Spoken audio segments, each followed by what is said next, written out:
lesbians were actively pushed out of feminist marches because they weren't female enough. The strategic importance of this example panel is twofold. Firstly, when women fight for their rights, it's not necessarily that they're fighting for queer rights. But secondly, often the feminist movement uses itself and validates itself by dismissing the gender identity of other people, by dismissing the femininity of other people, by dismissing the idea that gender is fluid.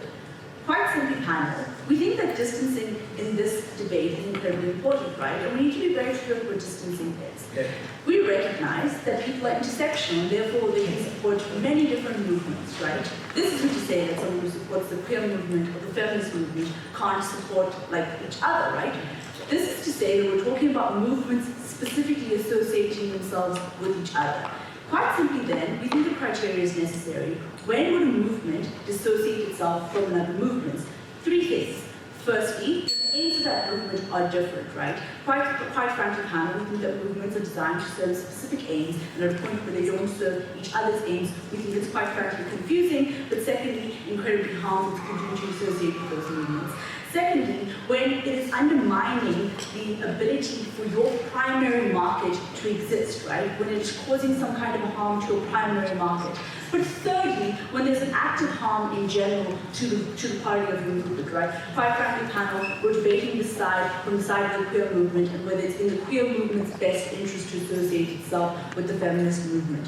So this then brings me on to a couple of points, right? First, we need to understand that historically, the feminist movement hasn't supported the queer agenda, right?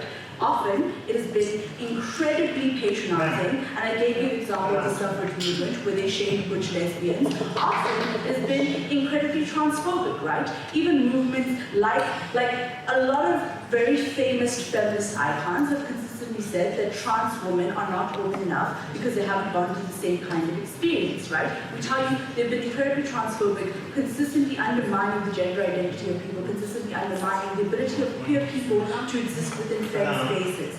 But then we tell you that even other than that, they've often been like incredible, like even the kinds of narratives that they perpetuate, right? Even like very powerful movements that they've had within themselves, such as the sanitary pad drive, such as the reproductive rights drive. These things are things that even if they don't come necessarily from a place of malice, they just aren't relevant to a lot of people who are trans or to a lot of people within the queer community, right? So this then means a couple of things. Through this example, I've shown you that the aims of these movements aren't necessarily true, but there's an active harm in continuing to associate yourself with these movements, right? Firstly, panel, we think that at a point at which the feminist movement is actively oppressed by undermining their ability to identify, but secondly, by undermining their ability to have fluidity of their gender, thirdly, by undermining their ability to be trans, we think that at a point at which these people have been historically oppressive and continue to be oppressive, it's incredibly triggering to allow them to infiltrate queer spaces, but secondly, to even endorse this movement in the first place, right? We tell you that's particularly important. But then we tell you that the value of exclusive spaces is something that we value, right? We tell you that, again, we're quite happy to sit down and have a conversation with feminists, right? That's not what this debate is about. But we're not going to actively endorse their movement because it means that it limits our ability to call them out. It limits your ability to call out a movement when you've taken a stance of already endorsing that movement in the first place, right? This then brings me on to my second point, which is that there's active malice in a lot of the movement and a lot of feminists supporting queer movements, right? A lot of the times, a lot of feminists have infiltrated queer movements. Number one, not recognizing the privilege that they have, but number two, taking away from these spaces, right? Often these feminists come into these movements and are incredibly performative in their allyship, not necessarily serving the queer interest, but then refusing to be called out because by definition they've also experienced a struggle and they've also been endorsed by the queer movement, right? We say for shame to that. We say for shame to a movement that doesn't recognize its privileges, that has actively oppressed you. But thirdly, we recognize, panel, that if we're ever going to get to a place of reformation, if we're ever going to get to a place of betterment, we need to be able to call out the feminist movement. That doesn't happen when we're happily endorsing them. No.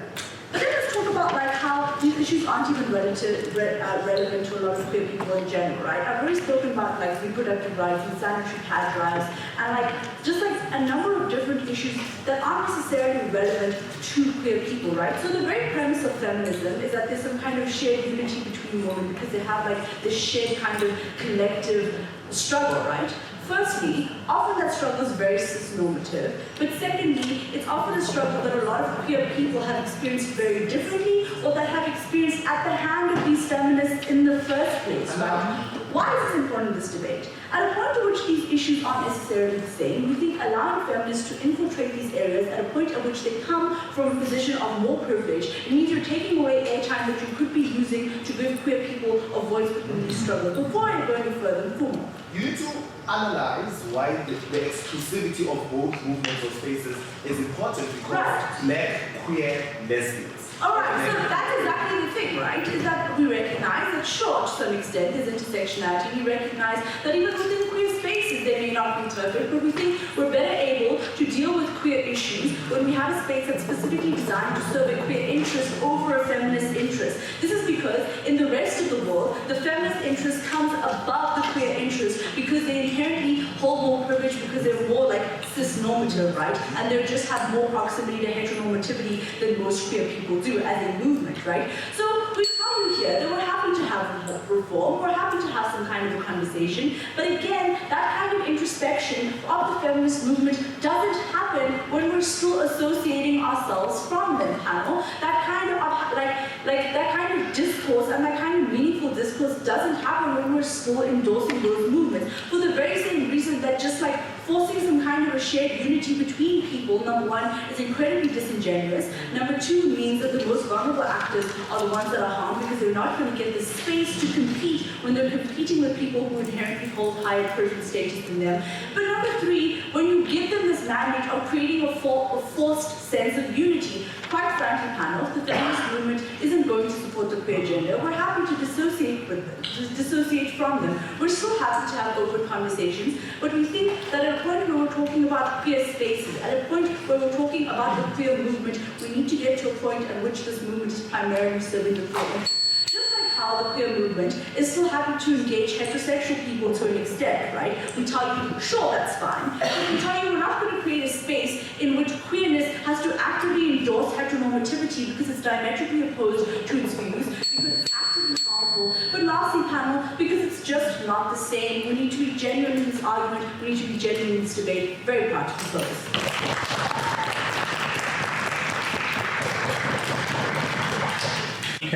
We hand over to the Leader of Opposition.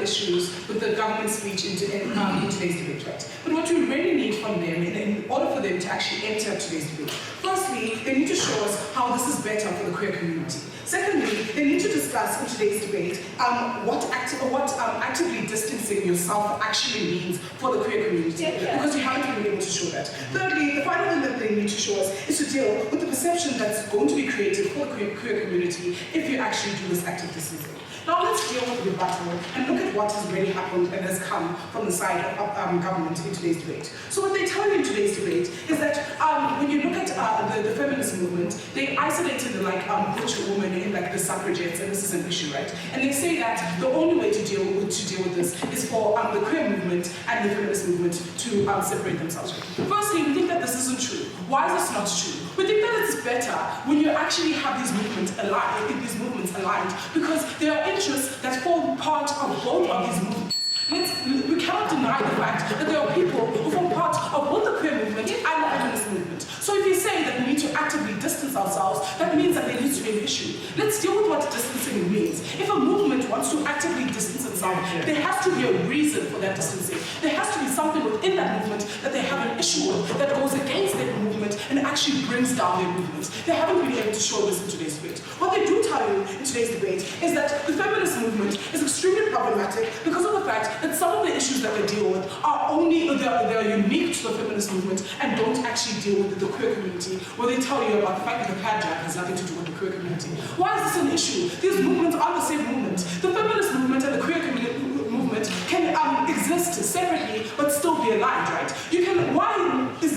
issue that the feminist movements are the only people who need to be dealing with hijabs. This isn't an issue in today's debate, and they haven't been able to give you an active harm that should lead to the distancing, right?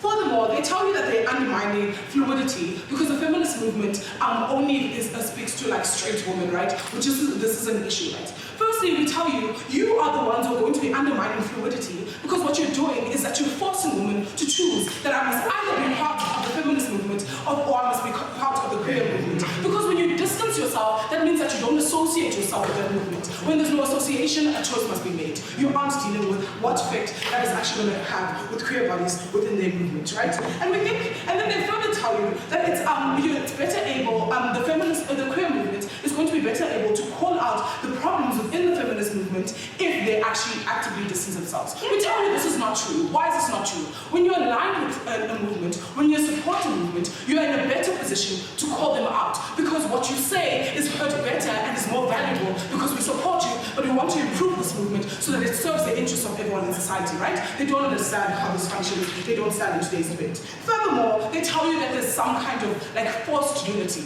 We didn't say that these movements need to amalgamate in any way. We think that they can remain aligned, but they don't need to become one, so they're still able to exist in their personal capacity as those movements. Now, let's look at the final thing that they tell you, this whole idea of the fact that it's going to be taking, the alignment takes away airtime for the queer community. Firstly, no analysis to prove how this is actually going to take away airtime. We think that the queer community is able to speak towards their aims while still aligning with the feminist movement. They need to deal with actually what it means politically, and it's a political statement when you want to actively distance yourself from a movement that actually, in some extent, does face oppression in the same way, right? Which basically then brings me to my substantive matter. So let's deal with this first thing about the fact that it's extremely problematic to deal with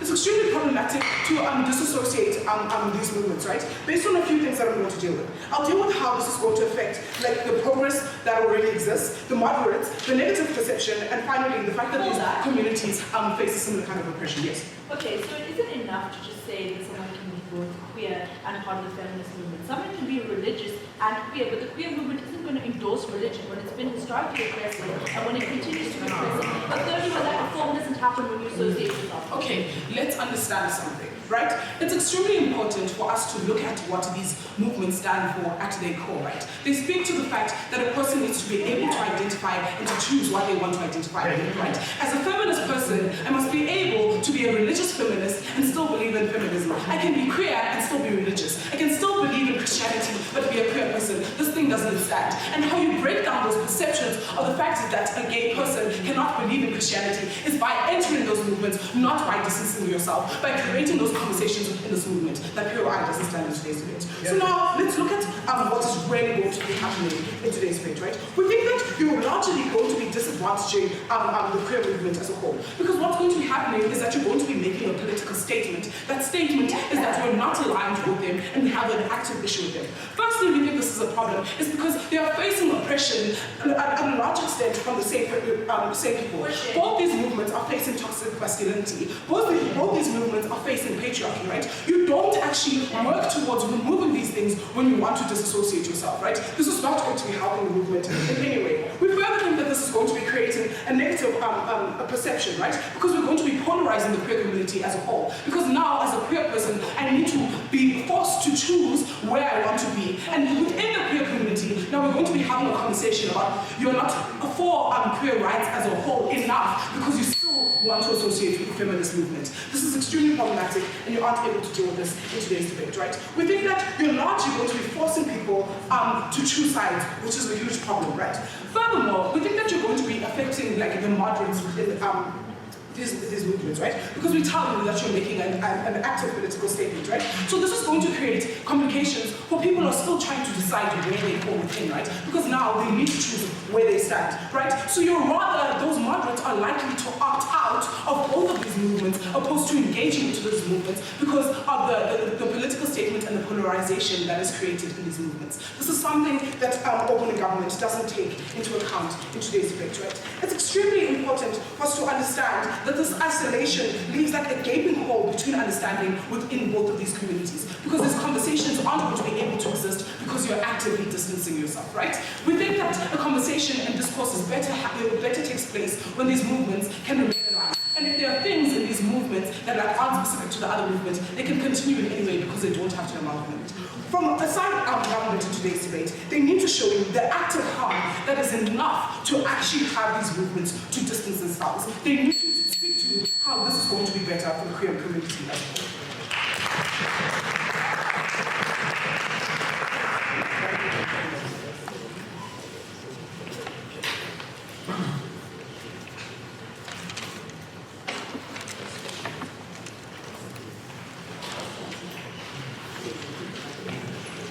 The House thanks to the Speaker. We hand over to the Deputy Prime Minister.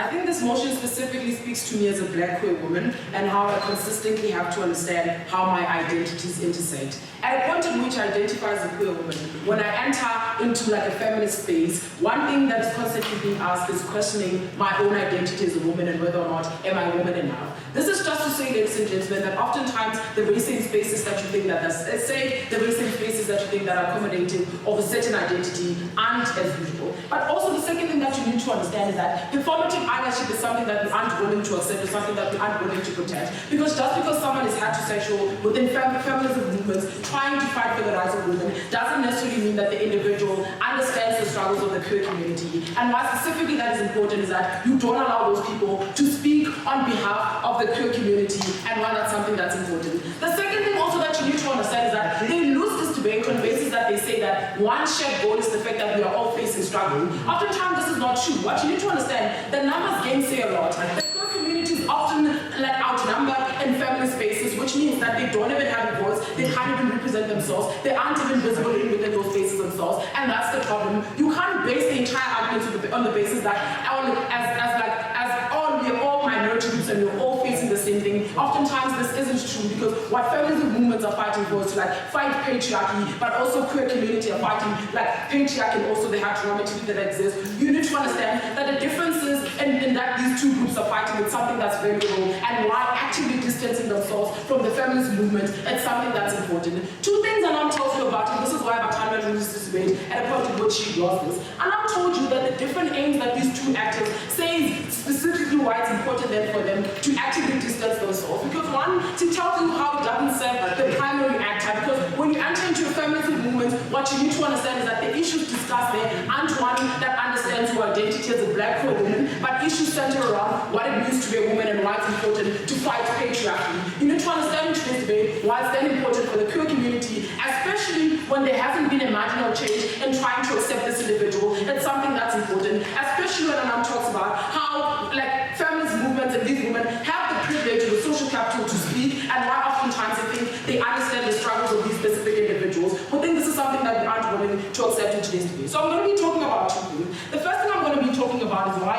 actively distancing is something that's important, and the point at which it allows for expression and visibility of the queer community. But the second thing also that I want to talk about is how we force unification on basis that who don't value the fact that these individuals are different, and the fact that they have different identities doesn't necessarily mean that they can't exist in two different spaces. We understand that individuals have different identities. They can identify those two spaces, but what we're saying is that as a queer individual, queer community or those movements should actively distance themselves from feminism movements because of their aims or because of like what those things talk about. So let's look at this. Unification is something that's very problematic, especially the point in which you say that you want to unify these two spaces. Because what then happens when you say unification is that you ignore all the struggles that the queer communities have, especially when you have to look at how these people are in a position of privilege and they can speak and speak in a position of privilege, while the queer communities themselves, with a short number, cannot even speak about their own struggles, cannot even express themselves within those spaces themselves. The second thing you need to understand is that the spaces themselves are very quite exclusive with regards to their agenda and what they talk about within those spaces themselves. It means that at the point in which,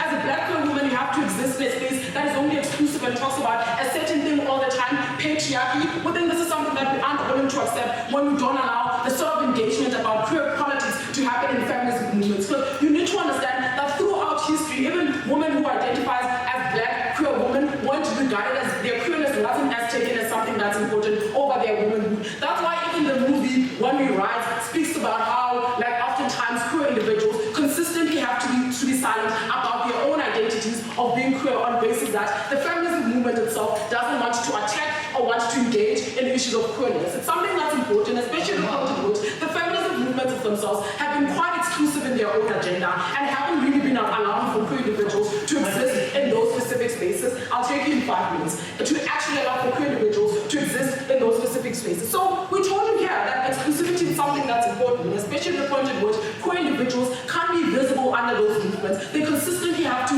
not allow for their queerness to shine, because at a point at which I identify as a black queer woman, what is important is people consistently questioning whether or not I'm woman enough, or rather my queerness oftentimes, or my womanliness takes pride as opposed to my queerness, and this is something that's problematic, and how those identities sometimes doesn't mean that they intersect. But secondly, we also talked about how expression of these individuals is important, especially in the space that says that they want to be more inclusive, a space that wants to accommodate these individuals. We think at a point at which it isn't even able to discuss issues of queerness, we think this is something that we aren't willing to accept. Take it, Mfumo.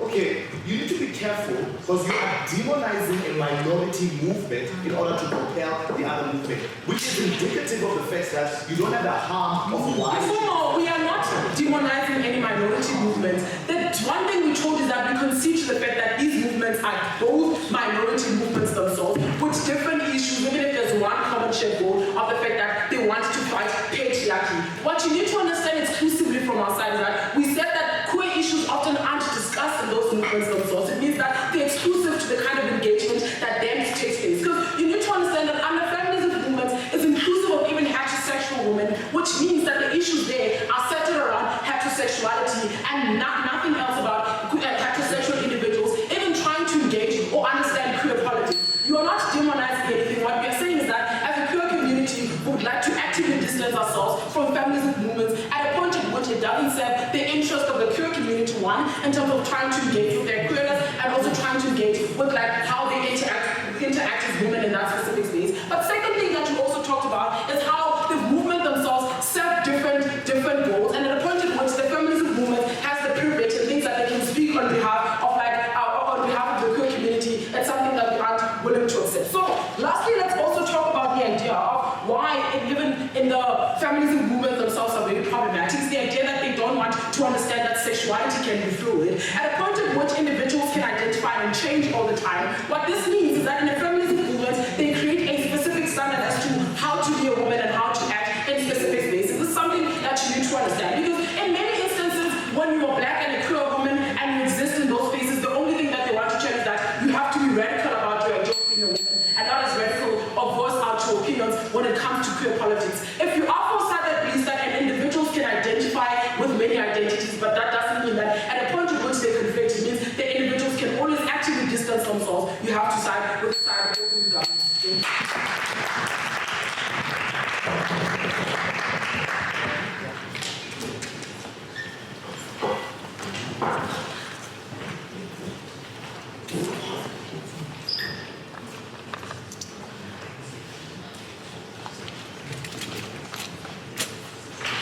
The House thanks that speaker. We hand the floor to Deputy Leader of Opposition.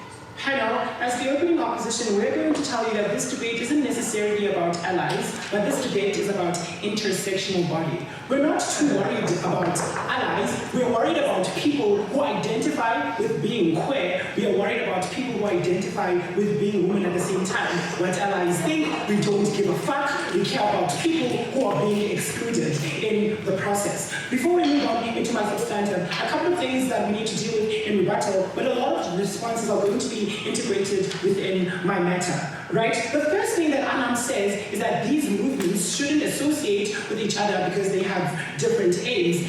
But to a queer body that is also a woman, these movements have different aims, but both aims serve them as an intersectional body. When you tell the queer movement to make an active stance, it means that you swayed their decision and you force them to choose which identity that they prioritize, right? That, you guys are out of order, that is a premise of exclusion, right? The second thing Anam says is that the problem, like the thing with like Christian feminists, for example, is that like feminism shouldn't endorse religion because religion is problematic. We have an issue with that because we believe movements shouldn't take stances like that because you are likely to exclude people who identify with that specific religion. We think movements should be accommodating to everyone. We think it's better for the queer community to not make that explicit stance to say we don't support this movement. That way you allow fluidity and you allow bodies to exist in both movements if they identify with those movements, right? The third thing they tell us, yeah, pretty much, that's what I wanted to talk about in rebuttal. Now let's move on into substantive where a lot of the responses will be incorporated. First of all, there are a lot of lies and mischaracterization of how queer bodies in the past have existed within the feminist movement. The first thing you have to understand here is the rise of the voices of black women within the feminist movement. They said, white women, for us, we aren't just women, but we're black, and they were able to establish a voice for themselves. The same thing that queer women, when they were being excluded in marches, they said, unlike you guys, I'm not only just a woman, I'm not only just black, but I am queer, and I have to be these three things at the same time. I am not black and queer part-time. You don't have to split me. All of these different things encompass who I am as a person. When you force individuals to pick, we think that's very exclusionary. But also, if the entire case is that the feminist movement is problematic, you are unlikely to change those opinions if there isn't any integration. Because isolation means that the problematic opinions in which you have are solidified because you don't have people who are going to actively challenge those opinions. We think the coexistence of those movements means that both movements can question the problematicness in which they have, which leads me to the second thing. It's not only the feminist movement that's problematic. Gay men are patriarchal as fuck. It's the same way if the queer community says we're distancing yourself, the woman can say we're distancing ourselves from you too. There is going to be no common ground for these movements to discuss their issues because black women also face a lot of patriarchy from black gay men within those spaces. Both movements are problematic to some extent, and they can gain a lot of knowledge from within each other, and we think that's why that coexistence is important because we have queer people fighting the feminist movement, and what's happening behind the scenes is that patriarchs are fighting. Patriarchs are like women and gay people are fighting each other. Our patriarchal policies are still going to be implemented because you don't have a unified movement that is going to actively challenge those problematic narratives. We think that polarization isn't effective and doesn't benefit them at all within this debate. Please take one. The other thing, not now. So you allow that infiltration of external voices that are behind problematic policies that oppress both groups, and when you say actively distance yourself, we think that kind of liberation that serves both movements is less likely to be achieved under your side. The other thing that you do, which is extremely dangerous, are the perceptions you create around the queer community. Because some feminists have the perceptions that gay people, for example, are really misogynistic. It's also how gay men are painted in Hollywood that they can never go to a gynecologist's office because when they see a vagina, they freak out, which is a mischaracterization. It gives problematic feminists a justification to say they are distancing themselves from us. So our justification to not understand their struggles is that they chose to actively distance themselves instead of coexisting with us so we best understand our issues, right? So you're never ever able to achieve a solution because both sides have a reason why they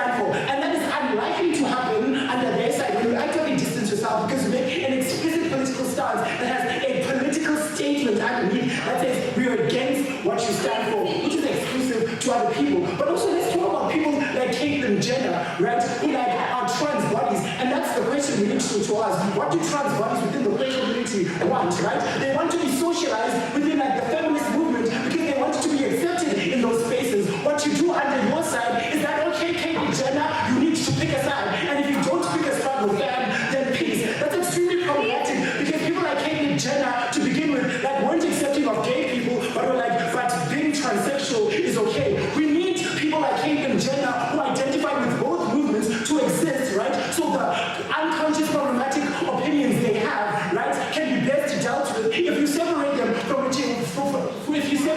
from one another. Those problematic opinions aren't ever able to go away, and those problems are perpetuated. So we think that unity best serves both movements.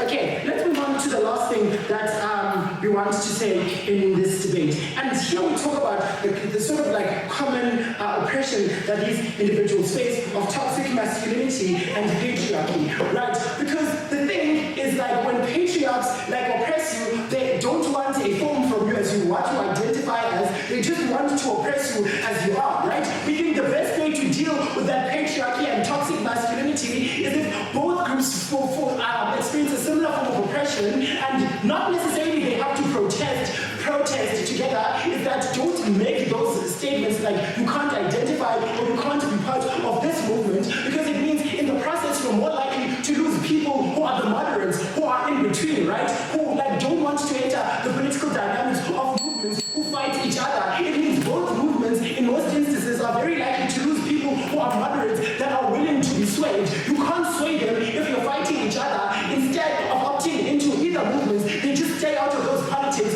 because you're not serving their best interests, and there isn't like a movement that is going to represent them to their fullest extent. So whatever you guys want to achieve, you achieve it at the expense of losing the people who are in the middle and the people who are moderates, and you get absolutely no representation on the side whatsoever, side of the opening opposition.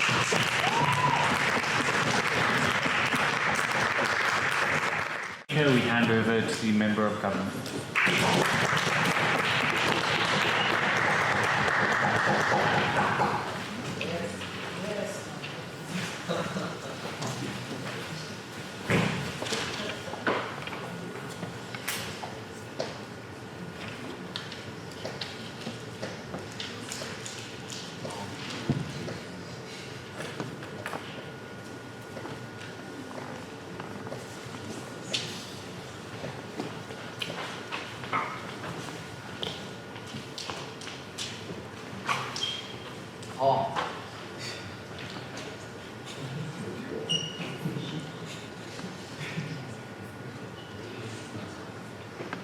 Panel, it's important to recognize that in today's debate there's been a conflation between what it means to actually support something from the distance, while at the same time actually endorsing every single thing that it stands for. Because what they necessarily tell you in opening opposition is that we ought to support feminist movements simply because there is intersectionality. But the clear definition of intersectionality is also the assumption that there are clear differences and demarcations between being gay, being queer, and being female and being black. So it's important for you to recognize that for all these different identities to be subdivided and to be advanced into the rest of the world, you need to have a clear ideological demarcation, because history has shown through time immemorial that when movements secede from the majority party or from the major umbrella of ideologies, they become successful. That's the same reason why black consciousness is a disavowal of white liberals supporting black people's struggle. That's the same reason why we feel like working class Marxist parties have succeeded in Western Europe in the early 1900s, because of the fact that it was a disavowal of capitalists supporting those people.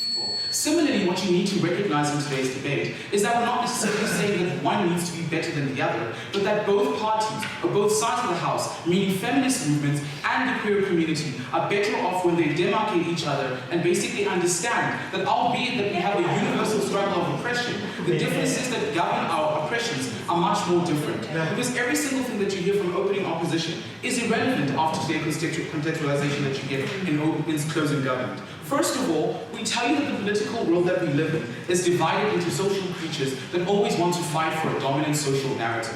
And what this basically means is that as a black person, as a male person, I'm always going to be self-interested in advancing my own issues. It basically means that someone like Anam and Atlehang will not have the same interests as I do. So it's tomfoolery to assume that when we are in a broad state of umbrella, we'll necessarily have the same kind of ideological connections. And what this basically means, sit down, is that it's owned. What this basically, the Mfumo, sit down, please do.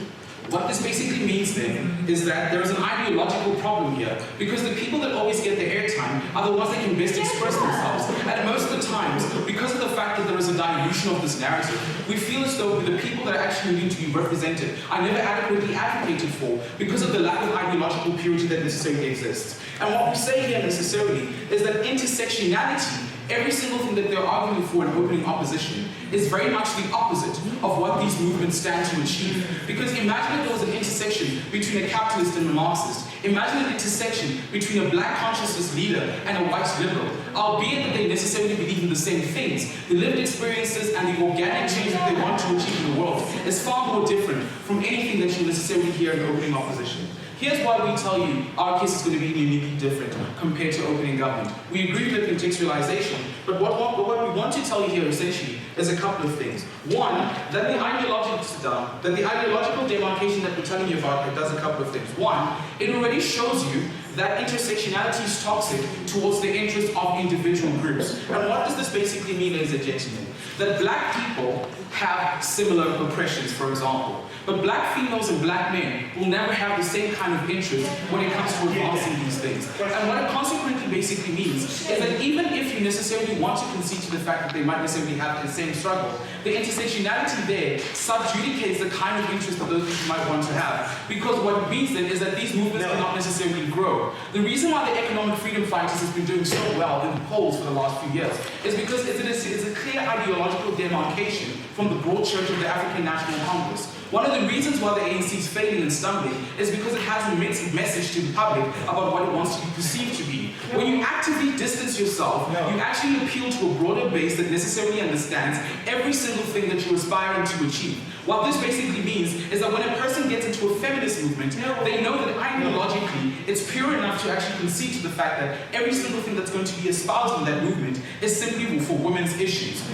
Similarly, when you go to an LGBT summit or you go to an LGBT movement pride or whatever, it basically understands, an understanding that the interest there will not be hampered by external interests. We're more than happy to concede to the fact that intersectionality, in theory, is a thing, but the practicalization that they're giving you in opening opposition is not true, because the expression of people is that they're always self-interested. And even if people might necessarily self-identify within intersecting interests, we feel like there's always going to be that one mark that they necessarily resonate with. You might necessarily be gay and black, but there is one more thing that you might prioritize about everything else, and we accept that. But more importantly, ladies and gentlemen, we tell you that when you do this, essentially, you do a couple of things. One, you create exclusivity. And the reason why we think exclusivity is something that's important in today's debate is because it creates a distinction of interest between these two ideological groups. It allows for the marginal interests of queer groups to actually be advocated for. Because currently as it stands, when you actively support these movements, what necessarily happens is that the same people that are marginalized in the LGBT movement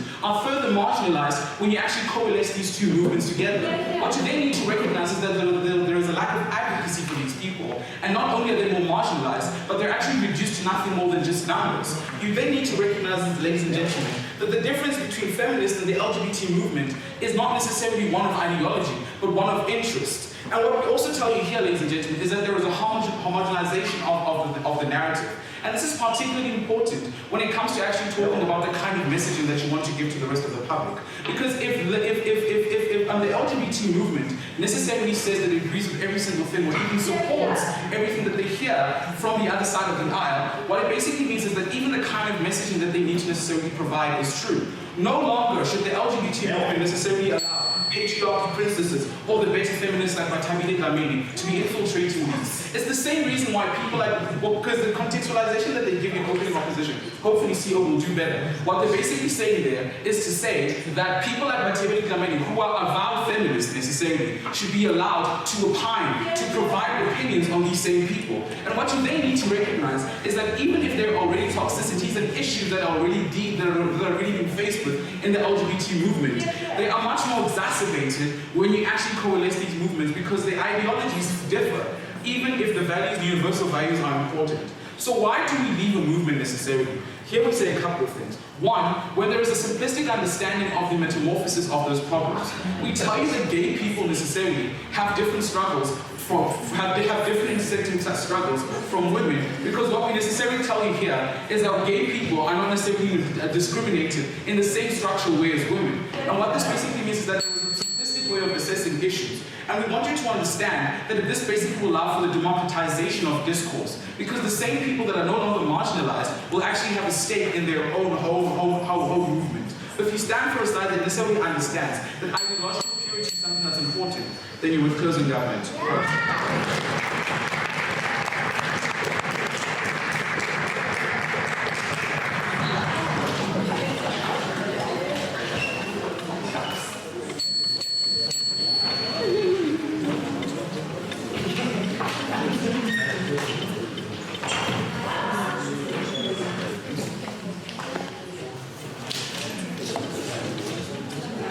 The House thanks the Speaker. We hand over to Member of Opposition.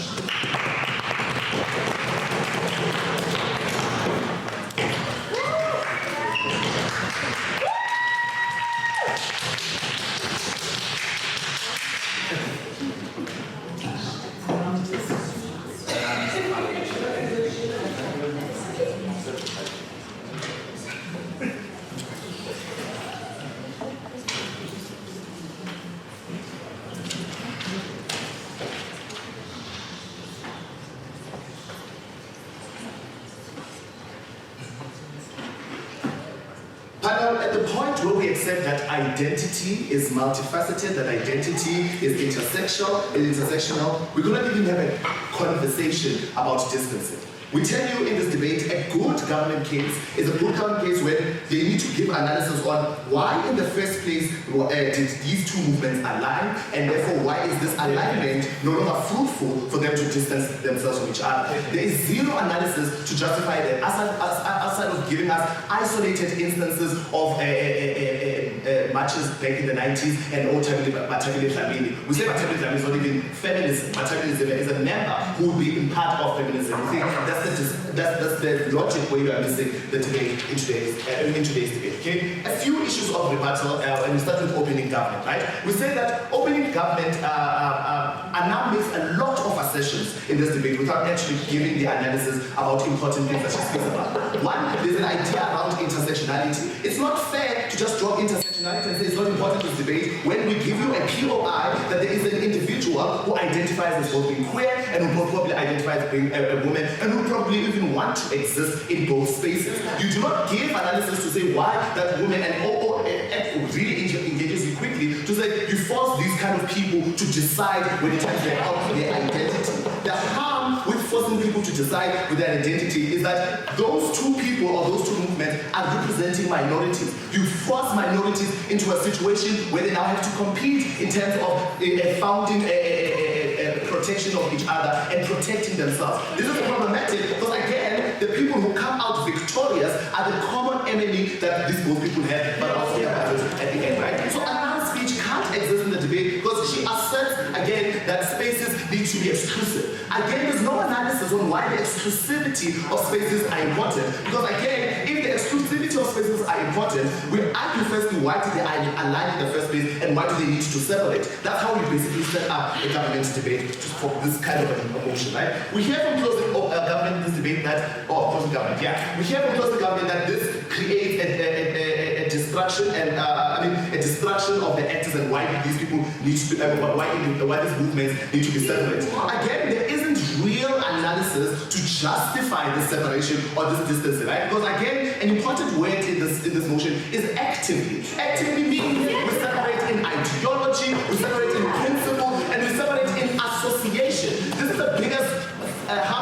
the biggest was a setup you still haven't accounted for in this debate. And there's no way you could win this debate. Okay, three points of extensions, not yet. Okay, the first idea is that we're going to give you a criteria when would two disadvantaged movements distance themselves actively from each other. One, when the cause is no longer equal to the same, right? There's no analysis to prove that, we just showed an example. Two, when both foundational struggles have changed their dynamic of existence, right? So that they no longer exist in the same spaces, they're no longer facing problems that are either or, right? So you haven't shown that analysis or proven that analysis, right? But lastly, when the relationship is no longer serves the people on the ground, yeah? Here you need to notice, here we're speaking of single mothers who are raising gay boys. We're speaking of single fathers who are raising lesbian girls. We think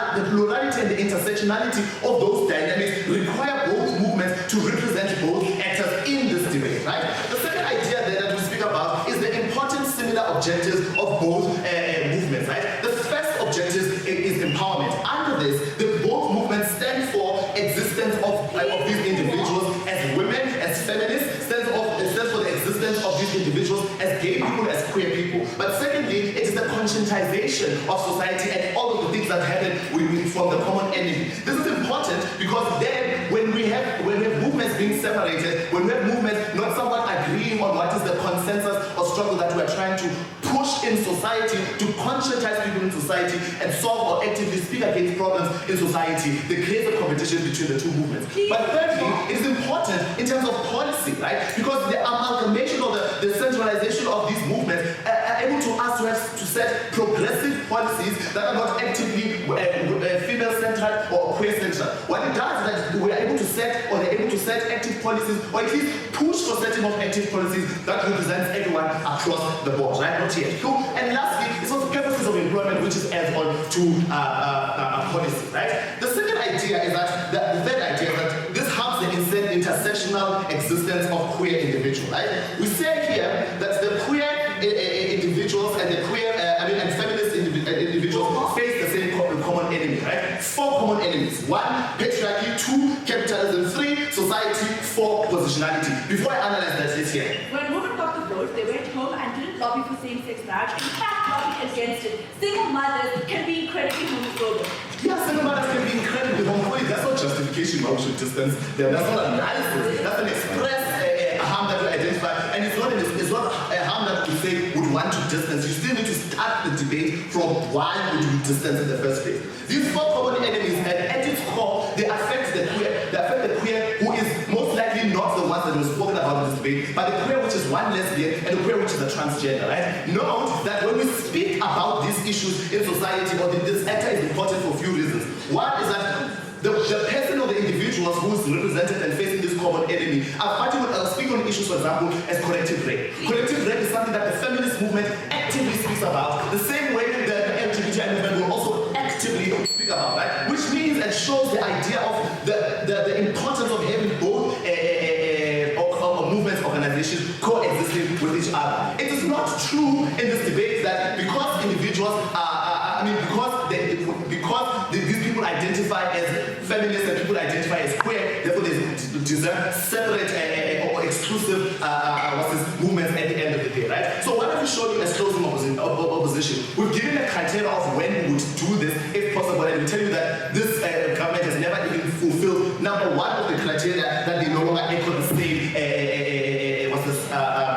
benefits, right? But secondly, we've shown you the harms to the intersectional existence of queer individuals, and these are the most important individuals. These are most important individuals like lesbian and transgender women and transsexual women. But lastly, we showed you that the objectives in principle and in nature are probably similar, and even when they are not similar, we tell you that they exist in form to represent someone who would probably identify as both. So at the end of the day, there is no direct harm from from government as a whole for us to distance the two organizations, but additionally, there is an express benefit of why these two movements need to be separated. This motion must fall. Thank you.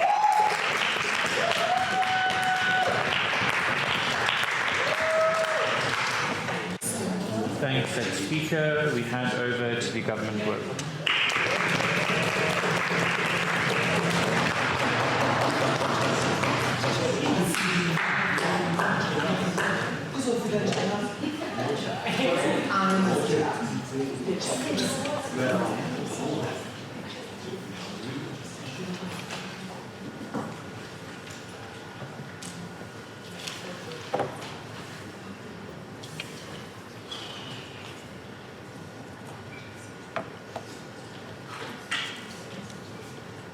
Firstly, shout out to Hillary. I would not have made it here without him.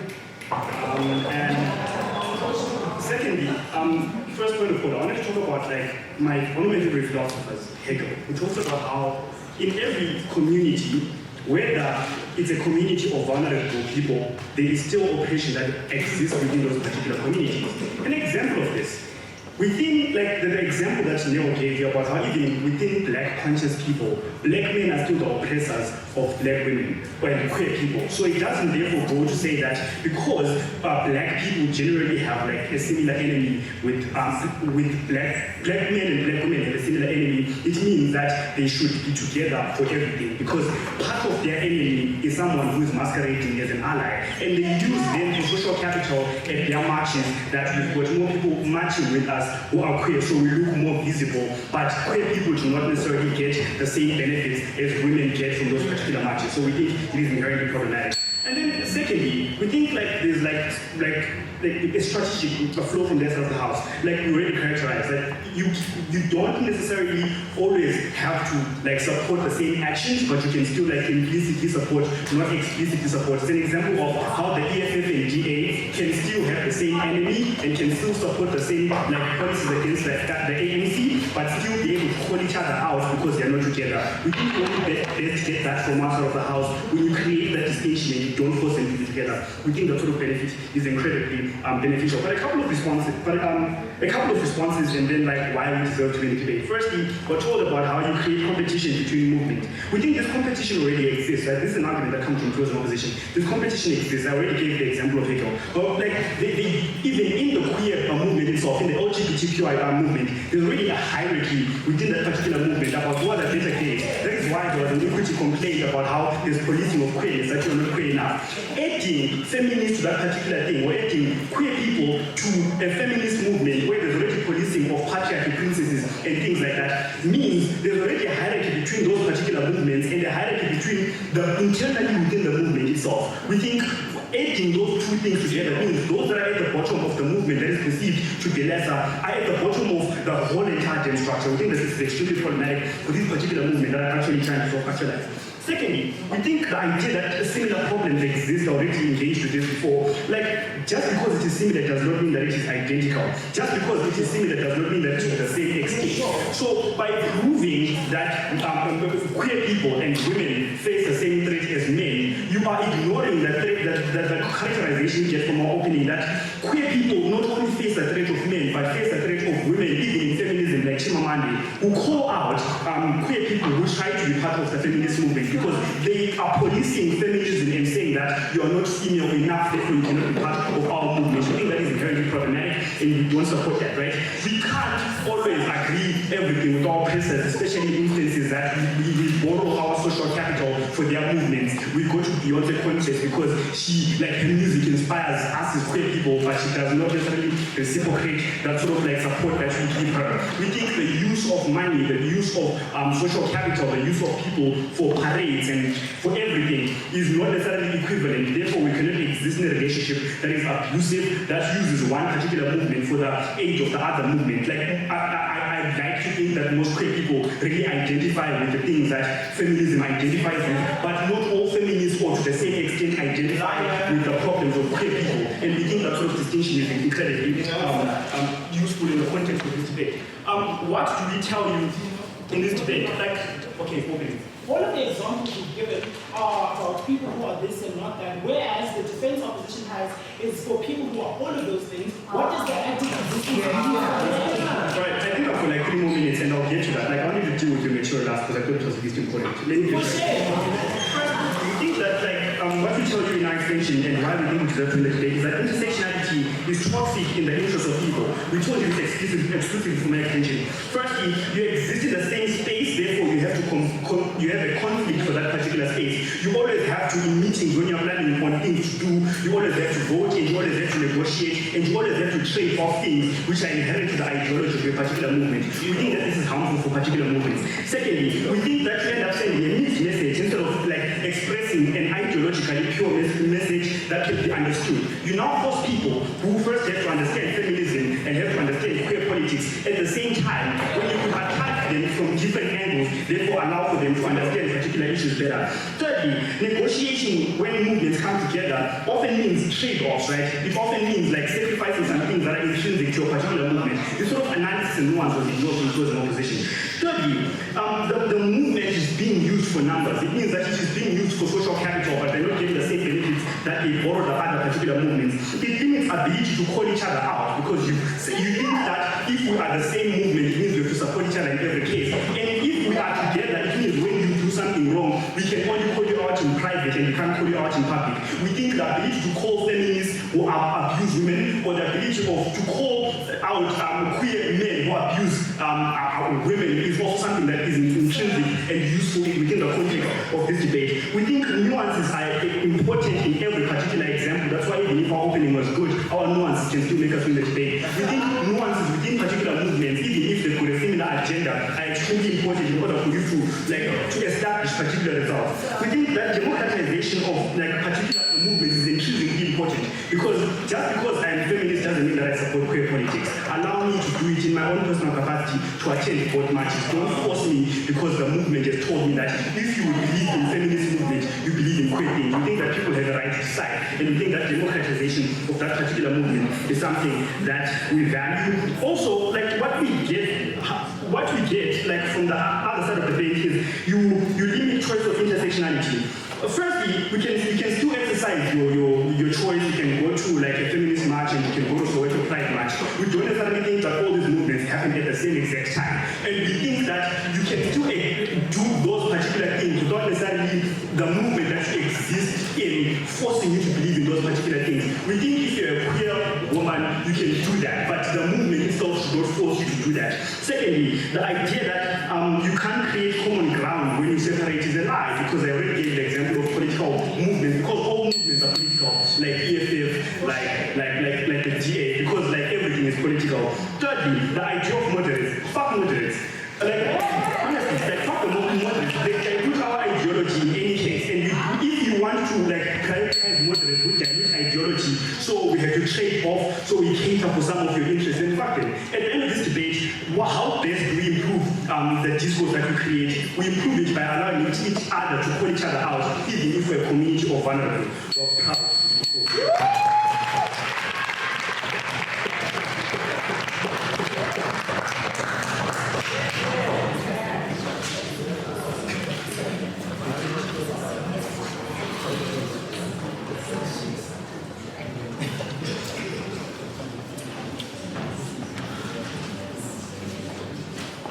The House thanks the Speaker. We hand over to opposition workers.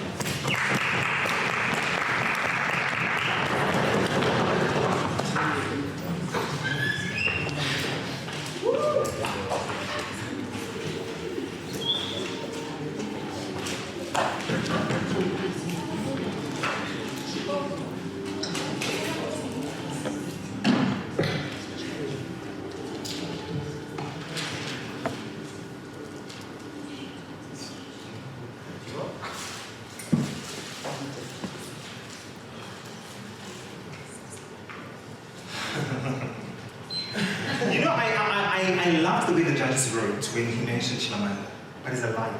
She's the very same person who wrote the book We Should All Be Feminists. On page 55 exactly, I've got it in my handbag, she says, right, let the gays and the feminists come together to fight this common cause. So stop it, do not lie. Ladies and gentlemen, I want to make some reference to what happened to Hilton College back in 1980. In 1980, the Anglican Church said that we're going to divorce ourselves from this school. A school that's very patriarchal and very white, that did not want to start accepting black kids. Do you know why? Because those aims, right, were no longer there for the Anglican Church. The Anglican Church was like, now listen, we're thriving, we're trying to develop. They still haven't proved that this divorce is a necessity, that this divorce in 2018 must happen. They lose this debate. Mfumo gave you 4 really important things. The first thing that he spoke about was that the common enemies come out victorious at any particular point here. Notice that they don't even mention on a single account any one of the enemies that we talk about here. The patriarchy, ladies and gentlemen, still at the helm of of everything continues to succeed. Remember something, in 2080, in 3018, 1,000 years from today, patriarchy will still be thriving. That's why this is called a movement. It's not called an organization. It's not a company on the stock exchange that you can decide to take on and take off. The second thing is that the objectives are not yet achieved. At a point where they can prove that to us, right, they're not going to win this debate. The third thing says that they do not meet the criteria that we mentioned for you. Remember that the people on the ground, the very, very vulnerable, still aren't catered to on their side of the house. Fourthly, that this harms the intersectionality of the existence of the queer individual. What does this active distancing look like? Because again, all four of them fail at doing this. It looks like a clear separation, meaning that I want nothing to do with you. Hardline. 2, it looks like a no endorsement, okay? It looks like no support, nothing to do with us kind of scenario. 3, it looks like a space away to go. 4, it's a space where black lesbians need to be able to choose a side. Yes, am I a lesbian? I know. Let me be straight, but then because I'm going to be with the feminists anyway. I'll wear the dresses, I'll curtsy every time I do certain things. Sit down, I'm still dealing with you. Ladies and gentlemen, remember, sexuality is never a coin toss at any particular stage. Being a woman is not a coin toss as well. Even with female transgenders that are actively getting into, to change themselves to become females, get into this knowing very well what they're getting themselves into, and unfortunately, they change their sexualities, unfortunately, and they change the way they look, and they outlook because they want to belong in both genders. You guys don't deal with that. 2 questions. Number 1, will the polarity elevate across existentialism across the socially marginalized? And that's important. Secondly, are we better able to cater to the black lesbian that is never mentioned and accounted for on this side of the house? Remember, in 2010, my first question, 2010, they spoke about the one goal mechanism, right? And this was here in particular in South Africa. A lot of the people, right, forgot how feminists themselves said that, listen, we're happy to come to one country that has got one very, very fluid constitution with about 19 to 21 amendments to this law. Government said a couple of things. They said that there needs to be a clear choice of existence. They said that there are active harms which they don't mention. They said that this undermines social change and that divisions continue to exist. We've got a couple of responses here. 1, they don't see where feminism exists. It exists in about 6 spaces. Number 1, it exists in churches. Women of our, right? What do? They come and discuss such issues about their little gay boys and the little lesbian girls, ladies and gentlemen. Because it's always the grandmothers that will continue to support us. I'm not doing that. The youth spaces. Account for how St. John's College in and of itself had a gay pride flag last year.